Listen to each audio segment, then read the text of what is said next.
జై శ్రీకృష్ణ. భగవద్గీత 2వ అధ్యాయము 61వ శ్లోకము నుండి. తాని సర్వాణి సంయమ్య యుక్త ఆసీత మత్పరః వసేహి యస్యేంద్రియాణి తస్య ప్రజ్ఞా ప్రతిష్ఠిత. ఇంద్రియజయం వల్ల స్థితప్రజ్ఞత వల్లనే ఇంద్రియజయము. ఇట్లు అన్యోన్యాశ్రయము చే నీ మనస్సు దేనిని సాధింపలేకపోవును. కనుక మనసు స్వాధీనపడుటకు మరొక సులభ ఉపాయమును తెలిపెదను. ఇంద్రియానుభవం కంటే గొప్పది చూపనే కదా మనస్సు నుండి ఉన్న విషయానురాగాలు పోతాయి. అట్టి గొప్పదగు ఆత్మను చూపలేవు. ఆత్మ కంటే గొప్పవాడను, దివ్యుడను, ఆశ్రయించుట సులభుడను, మనోహరుడను అనగా సుభాశ్రయుడను, సత్వమహితుడను అగు నన్ను చూపుము అనగా ఇంద్రియములను సృష్టింపచేయటం ద్వారా వాటి జయమును కోరకుము. వాటిని నా వైపు ప్రవర్తించినట్లు నా సంబంధమునందుటకు తగినంత మాత్రము నియమించి నడిపించుము. మనోరాగముతో బలపడ్డ ఇంద్రియములు నా పరము కాగానే వాటిలో నిండిన రజోతమో గుణములను, వాటి వల్ల ఏర్పడ్డ దోషములను నేను దహించి వేసేదను. సత్వ నిరూపణకు నేను నీ మనస్సునందు సత్వగుణమే నిండినట్లు చేసేదను. రజోగుణము నశించగానే దానివల్ల ఏర్పడు విషయరాగము దానంతటా అది తొలగిపోవును కదా. అప్పుడు సత్వము నిండిన మనస్సు యొక్క స్వాధీనంలోనికి ఇంద్రియములు చేరును. ఇట్లు ఇంద్రియజయము కలగగానే ఆత్మజ్ఞాన నిష్ట నెలకొనును. శుభాశ్రయుడగు నన్ను ఆశ్రయించిన వారికి ఇంద్రియజయము సిద్ధించును. అతడే స్థితప్రజ్ఞుడు కాగలడు. ధ్యాయతో విషయాన్ పుంసః సంయస్తేషూపజాయతే సంజ్ఞాత్ సంజాయతే కామః కామాత్ క్రోధోభిజాయతే క్రోధాత్ భవతి సమ్మోహః సమ్మోహాత్ స్మృతివిభ్రమః స్మృతిభ్రంశాత్ బుద్ధినాశః బుద్ధినాశాత్ ప్రణశ్యతి. నా పరముగా ఇంద్రియములను కూర్చక ఎవడైనా తన ప్రయత్నముచే తనే ఇంద్రియజయమును తద్వారా ఆత్మసాక్షాత్కారమును సాధింపదలచినచో ఎంత అనర్థము దాపురించునో తెలియనా. మనస్సు విషయరాగములతో నిండి ఉండును గనుక వీడు ఆత్మావలోకమునకై ప్రయత్నించుచున్నను విషయములనే తలపించును. ఆ విషయములందధికముగా అనురాగం ఏర్పడును. ఇది సంగము. ఇది పక్వమై ఆయా విషయములను పొందనిదే జీవింపలేను అనిపించును. ఇది కామము. కామము తీరినచో కనిపించిన వారందరూ తనకు ఆటంకము కలిగించరని, అడ్డు తగిలరని వారిపై విరుచుకుపడినట్లు చేయును. ఇది క్రోధము. క్రోధం వల్ల మంచి చెడులకు తేడా మరచి దేహమే తానును అవివేకమనబడును. ఇది సమ్మోహము. సమ్మోహం వల్ల సాధించ ప్రారంభించిన ఆత్మజ్ఞానము ఇంద్రియ జయమును, నిష్కామ కర్మలను మరచును. ఇట్టి మతిమరుపు వల్ల వ్యవసాయాత్మిక బుద్ధి చెదిరిపోవును. ఇక ఆత్మజ్ఞానమునకు తావేది? దేహాత్మ భ్రాంతిలో తిరిగి సంసారము అనడి ఆత్మనే మరిచిపోవును. రాగద్వేష వియుక్తైస్తు విషయాన్ ఇంద్రియైశ్చరన్ ఆత్మవైస్యై విధేయాత్మా ప్రసాదం అధిగచ్చతి. స్వప్రయత్నంతోటే సాధిస్తాను అనకుండక శుభాశ్రయుడను సర్వేశ్వరుడనగు నా యందు ఇంద్రియ ప్రవృత్తులను లగ్నము చేసినచో ఇంద్రియ ప్రవృత్తులను పాడుచేయు పాపవాసనల కాధారములకు రాగము ద్వేషములను నేను విడివడ చేయును.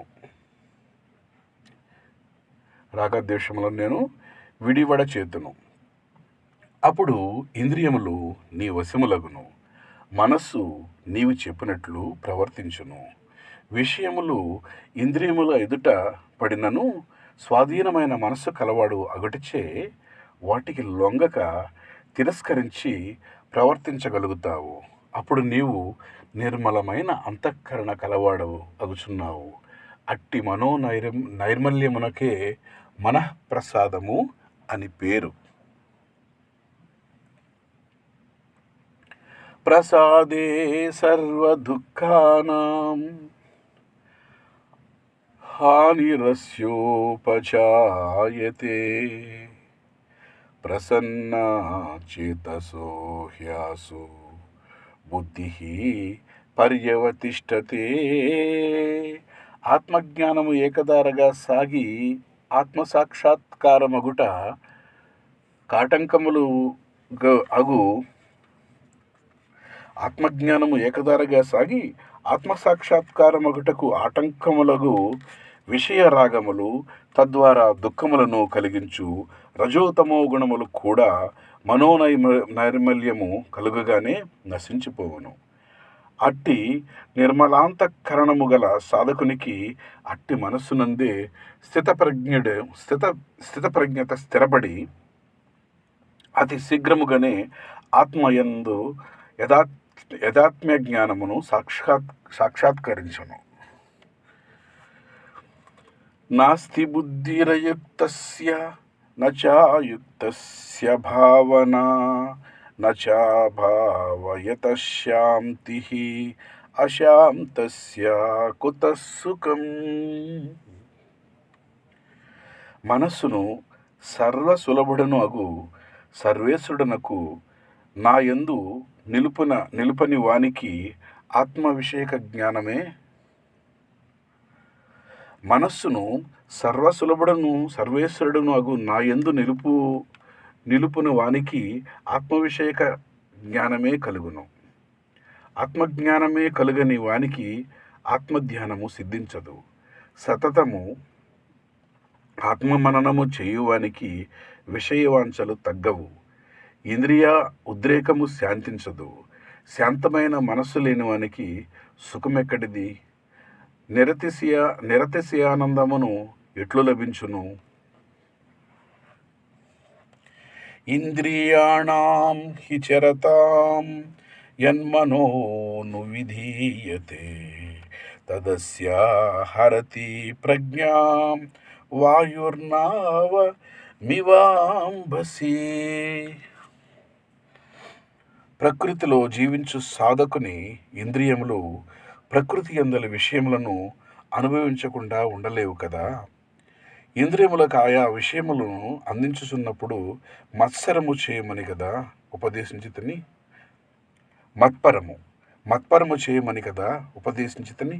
అనగా భగవత్ సేవకయ్యే ఆయా విషయములను ఇంద్రియములకు అందుచున్నవి గనుక నాకేమీ సంబంధం లేదు. వాటి ఫలితములతో అవి మనస్సులో దృఢమైన విశ్వాసమును ఉండవలను. అప్పుడు ఇంద్రియములు విషయాలతోనున్న మనస్సు నాపై ఉన్నది కదా. అప్పుడు ఆ విషయములు నీవే అనుభవింపబడ్డా నా ప్రభావంచే నిన్నేమీ చేయవు. మనస్సు తన యందుల స్థితప్రజ్ఞత వల్ల ఆత్మసాక్షాత్కారమును అందగలుగును. అట్లుగాక విషయానుభవము చేయు ఇంద్రియముల వెంటపడి ఆయా విషయములనే ధ్యానించ ఆరంభించినచో ఆత్మధ్యానము పోయి ఆత్మసాక్షాత్కారమునకై సాగవలసిన అధ్యవసాయము చుక్కాని లేని నావ. నీటి ప్రవాహమే ఎటుంటే గాలిచే అటు భయపడి తమ గమ్యం నుండి భ్రష్టమైపోనట్లే విశేషకుముల నడి నీటి ప్రవాహంలో ఇంద్రియాను అనుభవం అనేది గాలిచే మనస్సు బలత్కారముగా త్రోయబడి ఆత్మానందమనడి గమ్యము నుండి భ్రష్టమై ఈ సాధకుని సంసారమును ముంచును. జై శ్రీకృష్ణ. మిగతా శ్లోకములు తరువాతి వీడియోలో విందురు కానీ మీ అందరికీ భగవద్గీత నేను నేర్చుకుంటూ అది రికార్డ్ చేస్తూ వినిపిస్తున్నాను. కాస్త దోషములు ఉన్న కొద్ది క్షమించండి, సరిగ్గా అర్థం చేసుకోండి. ఈ వీడియోని మరింతమందికి షేర్ చేయండి, లైక్ చేయండి, సబ్స్క్రైబ్ చేయండి. జై శ్రీకృష్ణ. ధర్మో రక్షితి రక్షితః.